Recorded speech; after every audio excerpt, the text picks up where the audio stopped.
मुंब्रा स्थानकाजवळचा हा धक्कादायक लोकल अपघात नेमका घडला कसा याबद्दल रेल्वे जनसंपर्क अधिकारी आणि घटनेच्या साक्षीदारांनी नेमकी काय माहिती दिली आपण तीही पाहूयात। लोकलवरती काही लोक फुटबोर्डवरती ट्रॅव्हल करत होते।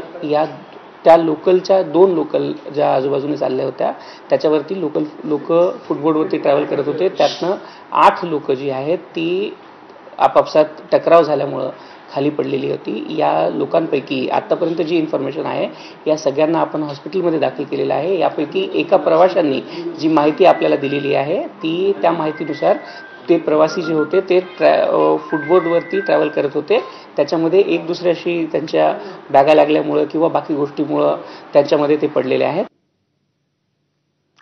मुंब्राच्या लोकल अपघातात मृत्यू पावलेले प्रवासी कोण आहेत त्यावर एक नजर टाकूया ग्राफिक्स मधून।